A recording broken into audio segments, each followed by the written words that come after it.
Salam Bapak Ibu saudari yang terkasih dalam Kristus. Selamat jumpa kembali. Semoga Bapak Ibu saudara-saudari sekalian selalu berada dalam keadaan sehat dan bahagia. Tema renungan kita kali ini adalah Roh Kudus menguatkan hidup beriman kita.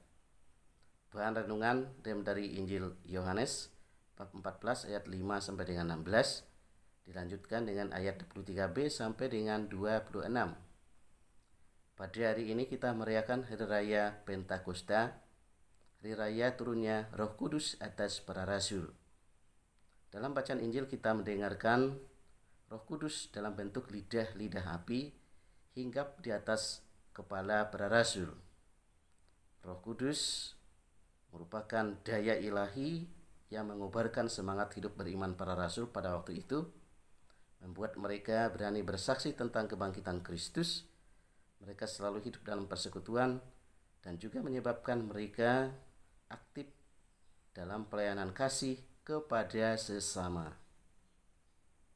Bapak Ibu saudara-saudari yang terkasih dalam Kristus, Pentakosta berarti hari yang ke-50.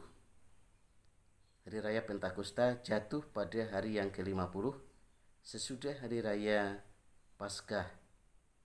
Dan dalam Perjanjian Lama, pada mulanya Pentakosta merupakan pesta panen umat Israel setelah mereka menetap di tanah Kanaan setelah pembebasan dari Mesir. Pesta panen itu berlangsung selama 7 minggu, dan pada hari yang ke-50 mereka mempersembahkan korban sajian kepada Tuhan sebagai ungkapan syukur. Terdapat dalam kitab Imamat bab 23 ayat 4 sampai dengan 24.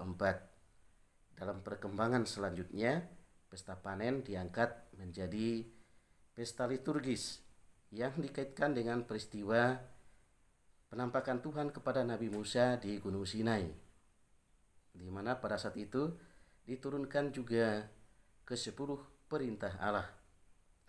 Maka kemudian Hari Raya Pentakosta dimaknai sebagai pesta peringatan janji Allah dengan umat Israel melalui turunnya ke-10 perintah Allah di Gunung Sinai.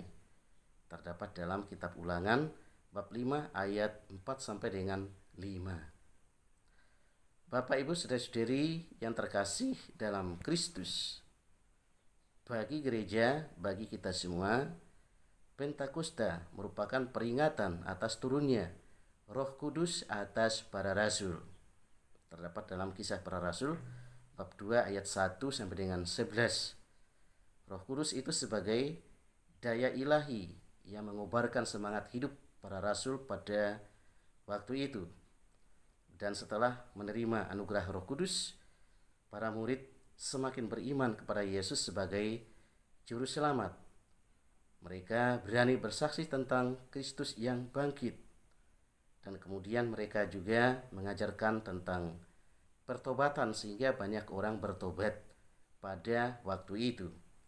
Dan kemudian mereka juga mewujudkan hidup dalam persekutuan, dan mereka juga aktif dalam pelayanan kasih kepada sesama, seperti terungkap dalam Kisah Para Rasul bab 2 ayat 44 sampai dengan 45.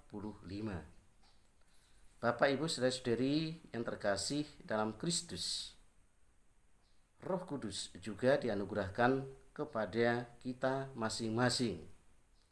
Kapan Roh Kudus dianugerahkan kepada kita? Pada saat kita menerima sakramen baptis, pada saat kita menerima sakramen krisma, pada saat kita mengikuti perayaan Ekaristi, di mana dalam perayaan Ekaristi itu Roh Kudus hadir untuk menyucikan umat Allah dan juga untuk menguduskan roti dan anggur yang diubah menjadi tubuh dan darah Kristus. Bahkan setiap saat Roh Kudus sebenarnya hadir di dalam kehidupan kita. Dia dicurahkan untuk membimbing kehidupan kita supaya hidup umat beriman pantas di hadapan Allah. Bapak Ibu saudara-saudari yang terkasih dalam Kristus, semoga berkat turunnya Roh Kudus atas para rasul, berkat perayaan Hari Raya Pentakosta ini menyebabkan kita atau mendorong kita untuk semakin giat dalam hidup beriman kita, dalam hidup menggereja kita, dan juga mendorong kita untuk bersemangat memberi kesaksian tentang Kristus dalam kehidupan kita sehari-hari. Dan kita juga tidak pernah melepaskan diri dari hidup persekutuan Allah, dan juga mendorong kita untuk semakin aktif dalam melakukan pelayanan kasih kepada sesama. Semoga demikian. Tuhan memberkati kita. Amin.